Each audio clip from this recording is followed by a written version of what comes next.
Hello mga bro, may ayusin tayong isang TP-Link na packet wifi. Ang problema nito ay charging port. Nung pag-charge daw ng may-ari, naisobra niya yata sa pagtusok kaya natanggal yung charging port. Tara, baklasin natin mga bro.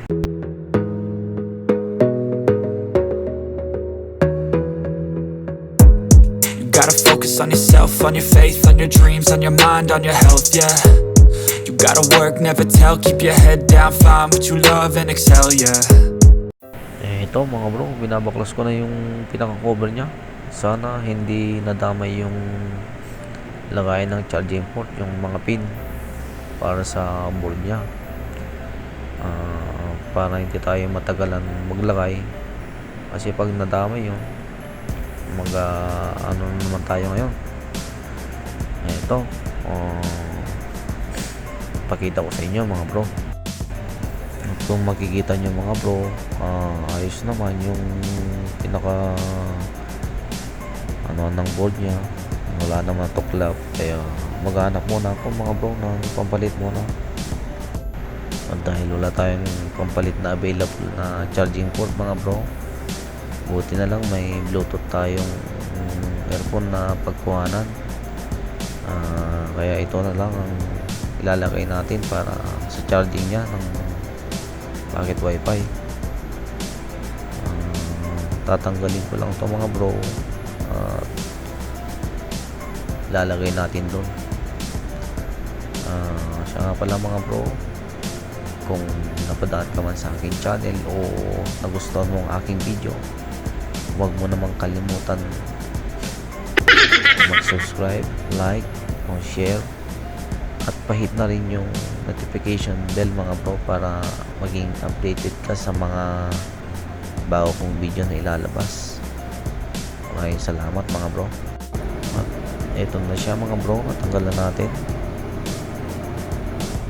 At ito na siya, kinakabit ko na yung naka-charging niya para matest din natin mamaya kung successful ba yung ginawa natin, kung hindi siya shorted. A few moments later. At ito na, ikabit na natin, tapos lalagyan ko ulit siya ng flux para mahinang din natin yung mga bawat paa niya. Tapos pag maihinang natin to, kasi kailangan natin ikabit ito ng maayos para kahit pa paano masaya naman yung may-ari na hindi pa balik-balik yung ginawa natin. Kaya dapat siguraduhin natin na magtatagal siya, kasi para naman walang masabi yung may-ari.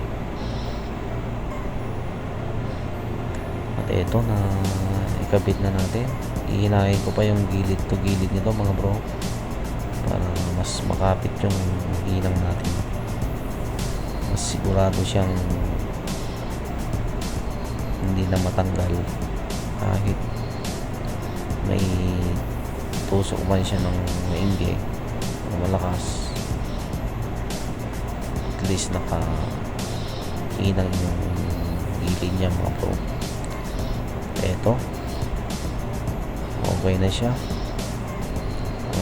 I-check lang natin to sa sa tester mga bro kung okay yung kakakabit natin.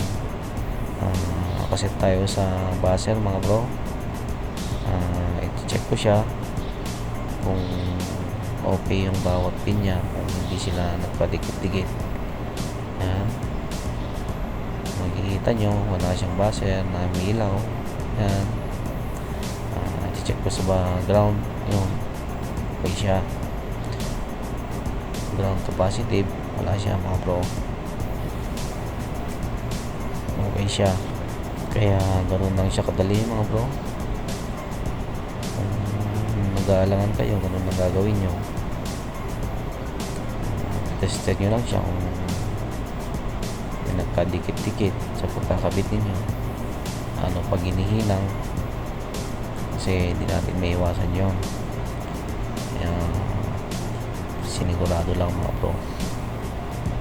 Ito, na-assemble ko na siya para ma-check na natin kung gagana siya o hindi, kung okay ba yung pagkagawa natin.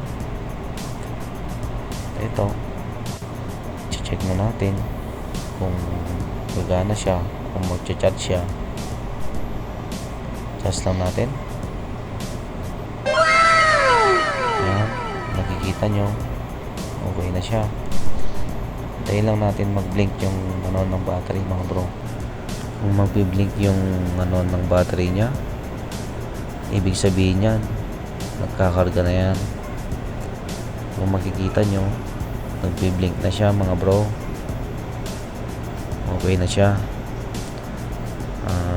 Hanggang dito na lang yung video natin. Sana may natutunan kayo. Maraming salamat sa inyo mga bro.